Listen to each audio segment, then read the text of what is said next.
जो नॉर्मल घरेलू उपयोग के लिए इस्तेमाल किया जाता है, जैसे आपके छोटे बड़े गांव हो गए या शहर हो गए, तो वहाँ पे स्टेप डाउन ट्रांसफार्मर का उपयोग किया जाता है। कि स्टेप अप और स्टेप डाउन ट्रांसफार्मर क्या होता है? स्टेप अप ट्रांसफार्मर जो होता है, जो वोल्टेज को अधिक बढ़ा के भेजता है, ठीक है। और स्टेप डाउन ट्रांसफार्मर का काम क्या होता है? वोल्टेज को ज्यादा से कम को बढ़ा कम करके देता है, कम करके देता है, ठीक है। ट्रांसफार्मर भी क्या करता है? कम लेवल तक बढ़ा के कम लेवल तक देता है, डिस्ट्रीब्यूट करता है। जैसे आप घरों में जो बिजली उपयोग करते हैं 220 240 के आसपास यूज करते हो, लेकिन जो ट्रांसफार्मर तक आता है बिजली वो कितना होता है?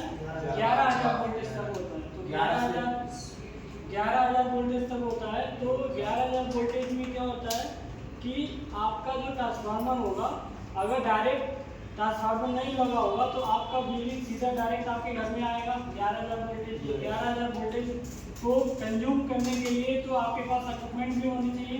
तो 11,000 के लोड को कंज्यूम करने के लिए तो आपके पास तो है नहीं, आपके 220 तक ही यूज इस्तेमाल करते हो। जो भी आपके कंज्यूमर होते हैं या घरेलू उपयोग में आने वाले जो भी उपकरण होते हैं, एक्सेसरीज होते हैं, वो 220 तक ही होते हैं, इससे अधिक नहीं होता। तो इसीलिए वो स्टेप डाउन ट्रांसफार्मर का उपयोग किया जाता है, जो घरेलू उपयोग के लिए लगाया जाता है, जो 11 केवी का होता है। 11 केवी का मतलब क्या होता है? केवी का मतलब होता है 11,000 वोल्टेज, और केवी का मतलब होता है किलो वोल्टेज। और उसी में होता है केवीए।